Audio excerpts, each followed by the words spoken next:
Hi everyone, this is Ram from Informatica Global Customer Support Team. In this video, we will see what are the prerequisites before installing PowerCenter on Linux OS. The agenda of this video is steps to be followed before proceeding for the installation, followed by a quick demo. Now, these are the 9 important steps that we need to follow before proceeding for the installation.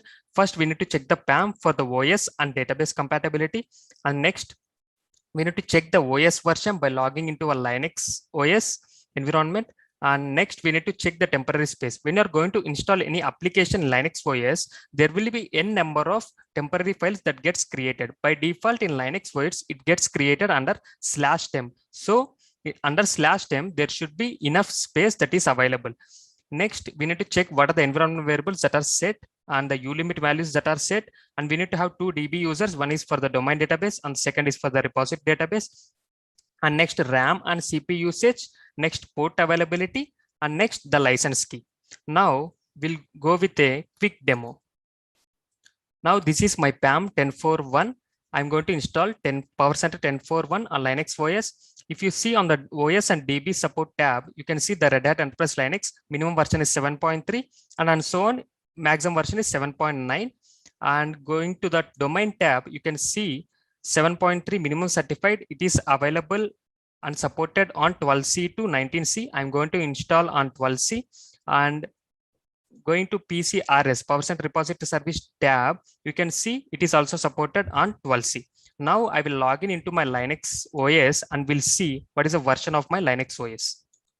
Now I have logged into my Linux OS and we need to check what is the version. So in order to check the version, you can type cat etc red hat and release. Now under this, it is showing 7.7. That means we already checked in the PAM that 7.7 is supported. So I am fine with the installation. Next, we need to check what is the temporary space that is available. In order to check the temporary space, we need to run the command df space -h space tmp. Now, if you can see here, 47 GB it is showing as available. Minimum 10 GB should be there in order to do the installation successfully. I have 47 GB, so it's fine. Now, the next step we need to see is environment variables that are set. For example, I'm going to install 10.4.1 on this machine. If I have installed 10.2 or the previous versions before, we might have set InfaHome, Java Home, JRE Home, etc. environment variables. So when you install 10.4.1 again, it will pick the old environment variables. So in order to avoid that conflict, we need to unset the environment variables that are set on this machine related to PowerCenter. So in order to see, we need to run the command print env InfaHome. I am checking. InfaHome is not there.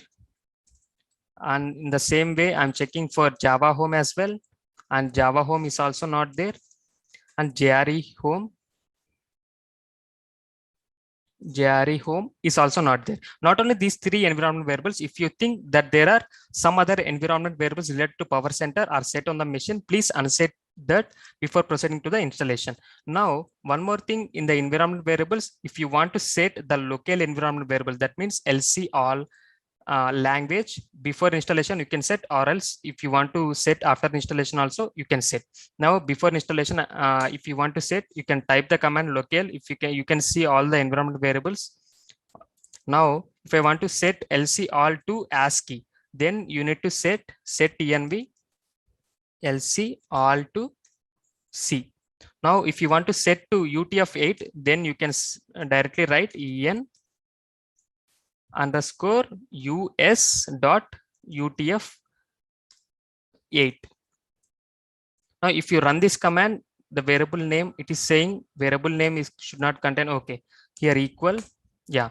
Now the value gets updated. If you run the local command again, now you can see the value gets updated. So after installation also, you can update the command for LC _ all. Now, the next step we need to see is descriptor limit. That means ulimit values. Ulimit is nothing but the limits that are given to the user to use the resources. Now, in order to see, you need to run the command ulimit.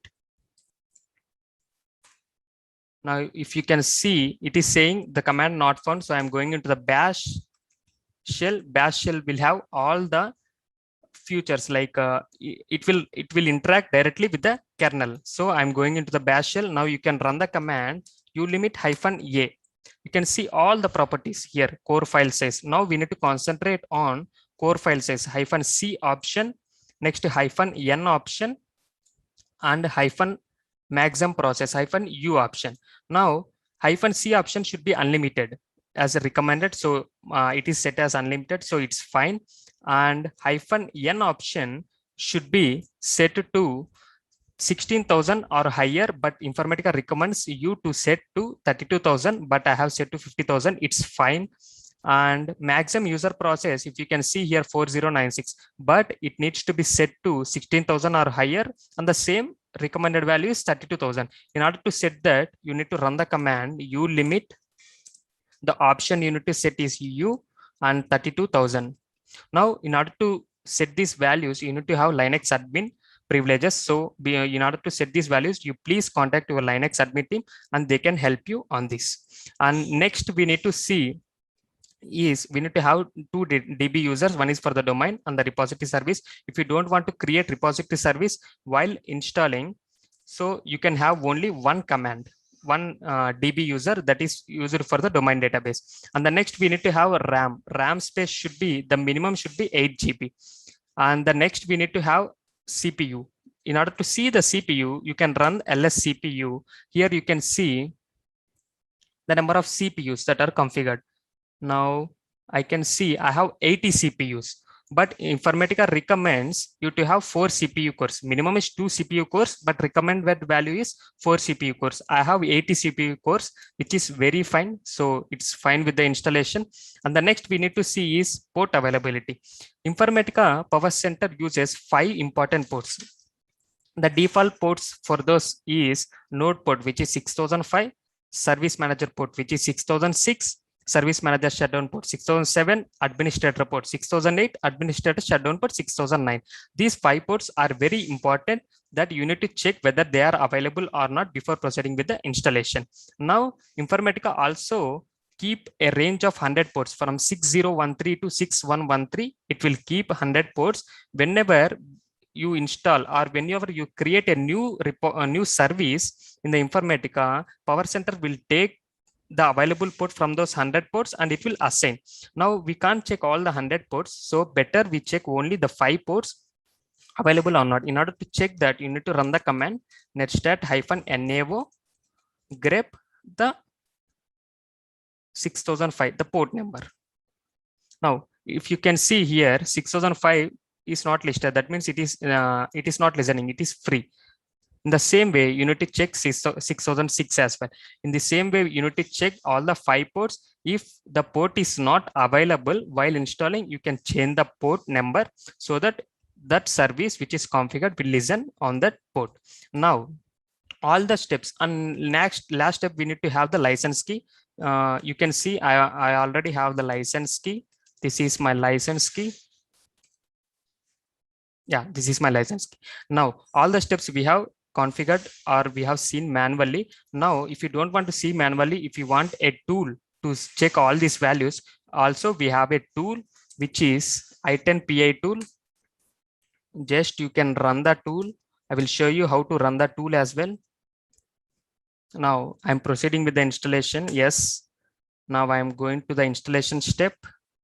Now, if you can see here, before running the installer, it is asking pre-installation system check tool, which is i10pi, Informatica 10th version pre-installation check. Now, every time when you install, before installation, you can check this tool. I am going with the one option. It is a very good tool you can use. It is running.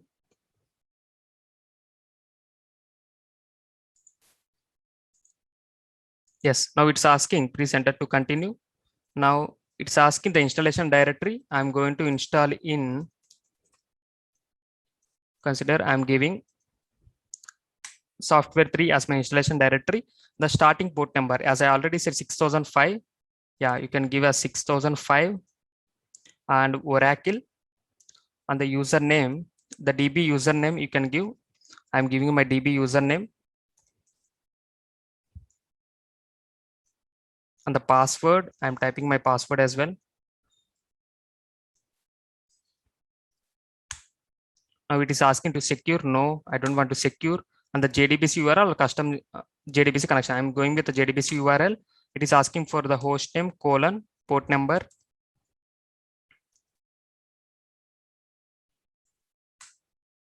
And the service name it is asking, please provide your service name here. And configure JDBC parameters. I don't want to configure.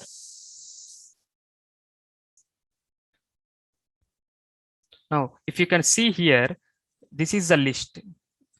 It is showing some of the as fail and some of them as pass. If it's fail, if you can see here 6008, it is saying 6008 port is not available. In the same way, if you are checked manually, you can also find the 6008 port is not available. So it will show you the pass. See, the JRE home environment variable does not contain a value. It got passed. All the steps we have checked manually, it is showing. Now, if you find anything failure here, better you go and check manually.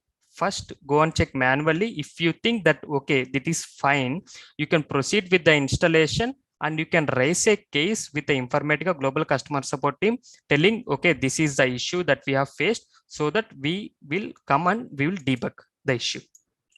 Now the video demo got completed, and the references for you is search.informatica.com. You will access the knowledge base, and also if you want to see our videos, we have Info Support channel. You can go to YouTube and Info Support channel, and we would love to hear your feedback. You can give your valuable feedback at supportvideos@informatica.com, or we have a Twitter channel which is Info Support. Thank you for watching this video.